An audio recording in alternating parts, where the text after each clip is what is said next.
থেকে বড় আশ্চর্য হলো পুরীর জগন্নাথের মন্দির। এই জগন্নাথের মন্দির গোটা বিশ্বের মধ্যে একমাত্র মন্দির যেখানে হিন্দু ছাড়া অন্য কোন ধর্মের মানুষের প্রবেশ নিষেধ।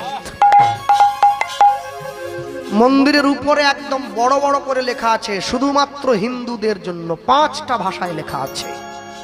2014 সালে সুইজারল্যান্ডের এক ব্যক্তি জগন্নাথ মন্দিরে ঢোকার জন্য 6.5 কোটি টাকা দান করেছিলেন। 6.5 কোটি টাকা, তবু তাকে মন্দিরে ঢুকতে দেওয়া হয় নাই। এটাই তো নিয়ম, এটাই নিয়ম, যে নিয়ম একবার তৈরি হয়েছে। সারা পৃথিবীর মধ্যে শ্রেষ্ঠ প্রধানমন্ত্রী ইন্দিরা গান্ধীকে পুরীর মন্দিরে ঢুকতে দেওয়া হয় নাই, সেটা মন্দির কর্তৃপক্ষের নিয়ম। মনে রাখবেন সব সময়ের জন্যে। আপনি যদি মক্কায় যান, আপনি মক্কায় গেলে, হজ করতে গেলে আপনাকে মুসলমান হতেই হবে, কিন্তু ভারতবর্ষের পুরীর মন্দির ছাড়া যত মন্দির আছে আপনি ঢুকতে গেলে কেউ আপনাকে বলবে না আপনি হিন্দু না মুসলমান। এজন্যই সনাতন ধর্ম সর্বশ্রেষ্ঠ। আর প্রত্যেক 12 বছর অন্তর, যে বছর আষাঢ় মাস মল মাস হয়, সেই বছর জগন্নাথ দেবের নবকলেবর হয়। জগন্নাথ বলরাম সুভদ্রাকে নতুন করে তৈরি করা হয়। পুরনো জগন্নাথ বলরাম সুভদ্রাকে ওই কাঠের বিগ্রহ বাতিল করে নতুন বিগ্রহ তৈরি হয়। হ্যাঁ, যে জগন্নাথ বলরাম সুভদ্রাকে তৈরি করা হয় নিম কাঠ থেকে তৈরি হয় পুরীর জগন্নাথ বলরাম সুভদ্রা। যে নিম গাছটা পাওয়া যায় নীলগিরি পর্বতের পাদদেশে, জগন্নাথ যে নিম গাছ থেকে তৈরি হয় সেই নিম গাছে থাকে চক্র চিহ্ন। বলরাম যে নিম গাছ থেকে তৈরি হয় সেই নিম গাছে থাকে শঙ্খ চিহ্ন। সুভদ্রা যে নিম গাছ থেকে তৈরি হয় সেই নিম গাছে থাকে পদ্ম চিহ্ন। 3টে গাছ থেকে 3টে ঠাকুর তৈরি হয়। জগন্নাথের জন্য যে নিম গাছ ওটা কাটা হয় সোনার কুরোট দিয়ে, বলরামের জন্য যে নিম গাছ ওটা কাটা হয় রূপার কুরোট দিয়ে, সুভদ্রার জন্য যে নিম গাছ ওটা কাটা হয় তামার কুরোট দিয়ে। 3টে গাছে বিষধর সাপ বেষ্টনী দিয়ে থাকে। আগে পুজো করা হয়, সেই বিষধর সর্পের কাছে অনুমতি নেওয়া হয়, সারা চলে যায়। তারপরে 3টে গাছ কেটে এনে দেয়া হয় মিস্ত্রির কাছে। মিস্ত্রি 3টে ঠাকুর তৈরি করে পুনরায় মন্দিরে প্রতিস্থাপন করেন। জগন্নাথের রথ পুরীতে হয়, শুনলে আশ্চর্য হবেন আপনারা। জগন্নাথের রথ তৈরির জন্য 206টা কাঠ লাগে। মানব দেহে এই দেহটা গঠন করবার জন্য 206টা হাড় লাগে। এই দেহটা নষ্ট হয়ে যাওয়ার পরে আগুনে পুড়িয়ে ছাই করে দেয়া হয়। জগন্নাথের রথ থেকে জগন্নাথ নেমে গেলে ওই রথটাকে টুকরো টুকরো করে ভেঙে, কোনো পেরেক মারা রথে থাকে না, কাঠের সঙ্গে কাঠের খিল লাগিয়ে রথ তৈরি হয়। সেই রথটাকে টুকরো করে ভেঙে জগন্নাথের রান্নার কাজে ব্যবহার করা হয়। এমনি এমনি পুরী ধাম নয়, অনেক তার মাহাত্ম্য আছে। অনেক কারণে পুরীকে ধাম বলা হয়। হ্যাঁ, জগন্নাথের জন্য রান্না করছেন সাক্ষাৎ মা লক্ষ্মী। পুরীতে জগন্নাথের রান্নার জন্য যে বাসনটা একবার ব্যবহার হয় ওটা দ্বিতীয়বারে ব্যবহার হয় না, আবার নতুন বাসন আনা হয়। দীঘাতে হয় নাকি, যে বাসনটা একবার হয়ে যাবে আবার দ্বিতীয়বার আনবে? এমনি ধাম নয়। আমাদের মেদিনীপুরের আমাদের এই দীঘাতে একটা জগন্নাথ মন্দির শুনেছেন তো সকলে, টিভিতে দেখেননি? অক্ষয় তৃতীয়ায় উদ্বোধন হয়ে গেল, ফিতে টিতে কেটে একবারে বিশাল ভিড় ছিল তো। হ্যাঁ, তবে সনাতন ধর্মকে রক্ষা করার জন্যে আরো একটার গায়ে 5টা মঠ মন্দির হোক, এটা আমি চাই, এতে ক্ষতি নাই। কিন্তু দয়া করে মেদিনীপুরের জগন্নাথ মন্দিরকে কেউ আবার জগন্নাথ ধাম বানিয়ে ফেলবেন না। ওটা জগন্নাথ মন্দির। ধাম যদি বলতে হয় তাহলে পুরী ধাম।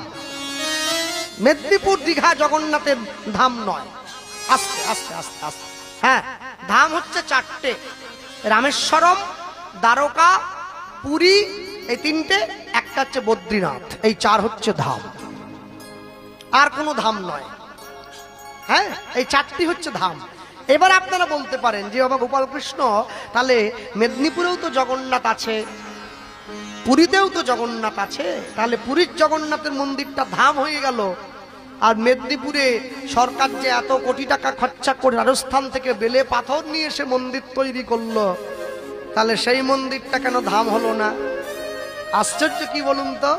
আশ্চর্য হচ্ছে এটাই, আস্তে আমার বাড়ির স্ত্রী সেও কোনো না কোনো বাড়ির বউ, আপনারাও তো কোনো না কোনো বাড়ির স্ত্রী, কোনো না কোনো বাড়ির বউমা।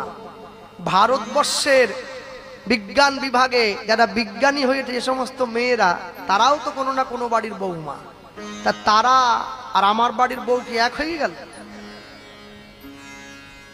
তারা হেঁটে গেলে আগে পিছনে 50 জন করে পুলিশ দেওয়া থাকে, সামনে 25 পিছনে 25, তাদেরকে রক্ষা করার জন্য। কেন? জীবনের মূল্য সবার এক, কিন্তু মানুষ ভেদে, ব্যক্তিত্ব ভেদে মূল্য আলাদা।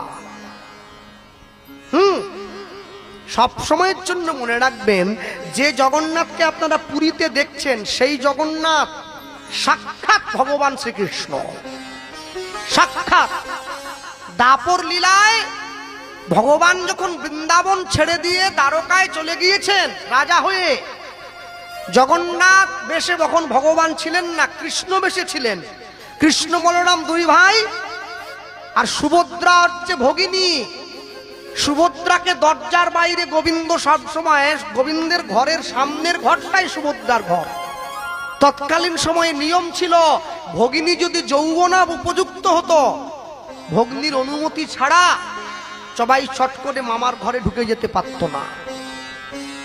তা ভগবান দ্বারকাবাসীকে নির্দেশ দিয়েছিলেন যে তোমরা গোটা জগতের খবর আমাকে দিও, শুধু বৃন্দাবনের খবরটা আমাকে দিও না, আমি সহ্য করতে পারবো না। কিন্তু দেবর্ষি নারদ তো সেই কথাটা জানতো না।